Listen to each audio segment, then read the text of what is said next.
vet. It is me, Cookie, and Mike. We're filling out some paperwork before they take her inside. They're still doing curbside check-in, so we wait in our car and they take your pet inside. We are at our avian vet that we love so much, Dr. Zellner. I was hoping they would change their curbside policy to allow us to go inside and film, but they're still being cautious and I totally respect that. So for now, we're just waiting for them to come and bring Cookie inside once we finish the paperwork. A couple of weeks ago, Cookie started exhibiting some strange behavior that I definitely thought was strange. It's very important that you keep a close eye on the behavior of your parrot to see if there are any significant changes that go on, because it may be very small in the beginning but then become significant later, and that means there's more of a problem later down the road. So at night, Cookie was drinking a lot more water than normal, and I took notice of the fact that she was drinking more water and I gave her more water. Then she started drinking more water in the morning and at night and during the day, and I thought, this is strange behavior. We are not flying her any more than normal. Her activity is not up, it's not getting hotter, it's cooling off outside. So that is definitely something that I needed to pay attention to. So I did reach out to some people to see if there was another opinion, that it could be anything besides her just drinking more water because she was thirsty. And unfortunately, the three main things that were brought to my attention that could be going on with Cookie, even though her behavior is fine, she's eating normally and she's just drinking a lot of water and her stools are normal outside of peeing out all this water, is that number one, she could have diabetes. Diabetes is significant in parrots, so you need to make sure that they get on medication right away so that it doesn't become detrimental.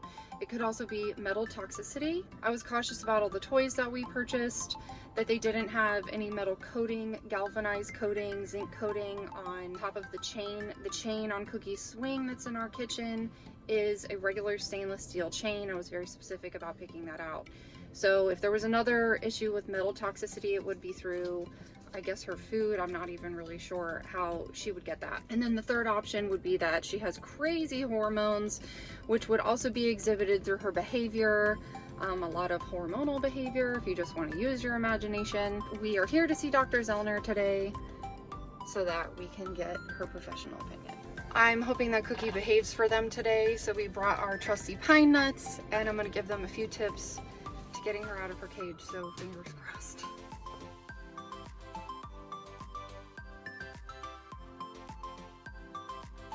But did overall really great. So polyuria, which is the medical term for that drinking excess water, can have so many potential underlying causes. So it can be due to infection, organ dysfunction, particularly the kidneys, reproductive behaviors, stress, like molting is a big one, increased salt intake, and then a few other potential things. If we do start trying to look at each one of these avenues to knock them out, it would be a gram stain to check the fecal bacteria populations. It would be a DNA test so you can determine if it's male or female, because that does change your rule out list. And then blood work, like you guys are aware, to check all the other potential options.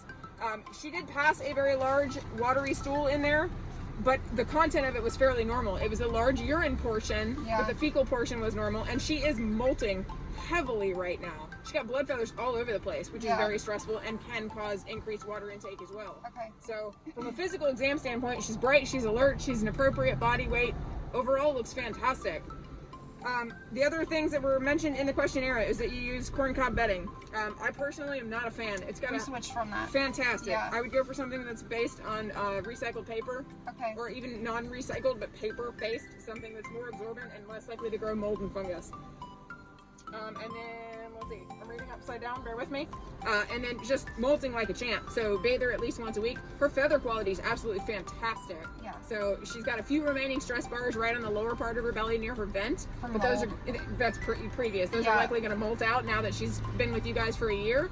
And you should notice a whole new set of beautiful feathers growing in its place. Can you explain the stress bars? So it's like a line in the feather? So yeah, it's a discoloration in the feather. So when the feather's being created, if there are deficiencies either nutritionally or emotionally, it'll skip a line. And so sometimes you'll see multiple stress bars throughout a feather's growth pattern, and sometimes you won't see any.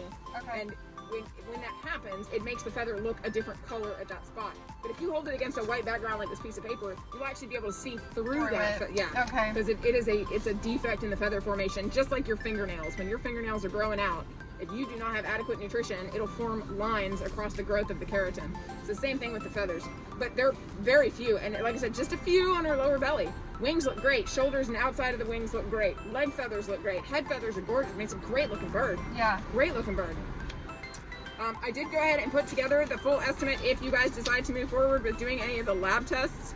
So the fecal gram stain, the blood work, which you're familiar with, and then the DNA test, which you're familiar with. But truly, this bird looks fantastic. If anything, I would probably wait until her molt is finished And see if the behavior and see adjusts. if you notice a shift in that, because she's not dehydrated, she is not lethargic and quiet, she's not fluffed. She's physically in fantastic shape. Good. So if it continues when the molt is finished, okay, let's look for other avenues of stress. But right now there is a very obvious cause of stress. And then waiting till her molt is finished and then see where you are would not be a bad idea. So what would you like to do today? Do you guys want to wait and see?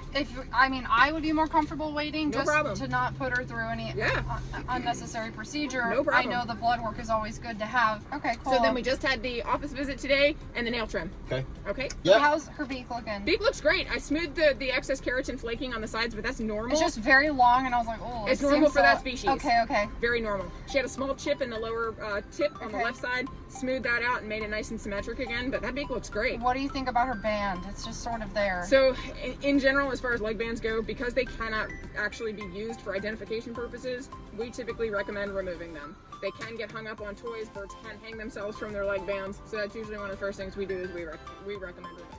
Okay, I just heard a horror story of a vet breaking a bird's leg. Oh, it happens. It happens. There was another vet working here that did it. I witnessed it. It does happen. Okay.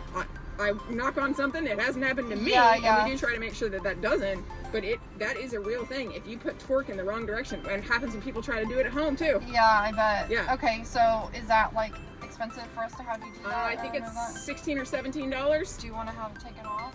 Yeah, is that an option? Yeah. Is that Yeah. something you can do you- today? Yeah, we can Can you absolutely still do that do today. that? Yeah. Yeah, Okay. might as well knock it out while she's already here and You in got it. there. Yeah, You know. I've been worried about it because she does it every now and then. So. They do, and, Yeah. and sometimes it'll get stuck above or below the joint where it's supposed to be, but mostly it's just they get it caught on things and it can lead to injury. Yeah, that so worries me. And if you can see anything on it afterwards, cool. But it looks flat. it looked pretty smooth when I Yeah. was doing her nail trim, but I'll check it Okay, deeply and see if I can find any information you on it. can. That'd be cool. But And if I'll not, bag it and bring it to you. Okay. Thank Okay? you. All right. Cool. I'll go take that band off, put her back in her carrier, and I'll get you all checked out. Super exciting news. We're really glad that Cookie seems to be 100% fine. The vet said that her behavior of drinking too much water right now is probably just based on the amount of molting that she's going through. It's very uncomfortable. She has blood feathers all over her body. So we are going to wait until her molt is completely finished, try to increase the number of baths that she's receiving, and see if the behavior continues on the other side of her molting process. All right. The appointment went really well. Cookie is so thankful to be out of there. She was not very happy. She has been sitting on her swing all day, pretty chill. Didn't have a lot to say, just kind of sat on the corner. Excuse me. Can you help me? So we are going to monitor Cookie's water intake and keep an eye on everything. Is it good? Lots of pellets in there.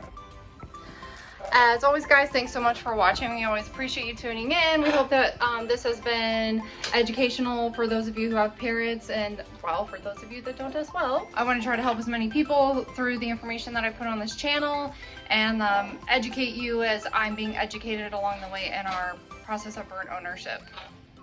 Oh, she said thanks for cleaning her cage. It's clean. Subscribe if you haven't already. Click that like button and leave us a comment below. We'll talk to you next week. Oh, I forgot to mention kind of a big deal. We had Cookie's band cut off. The band has literally nothing written on it. It has been rubbed completely smooth. You literally can see like nothing on the outside. See, nothing. And so they said they can become a danger over time, and we requested that they go ahead and remove it. They said that a chance of injury during removal is very low to none. She says she's never had that issue with any parrots that she's removed their bands before.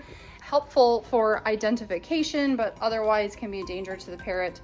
And so we went ahead and had it taken off. So kind of a big relief to have that taken care of. That way she doesn't get hung up on anything in her cage. So that I'm glad that's a choice that we made. And then in March is when they have their discount for genetic testing. So we will probably wait until then to do some blood work on Cookie and go ahead and get their genetic testing done to see if she's a boy or if she's a she.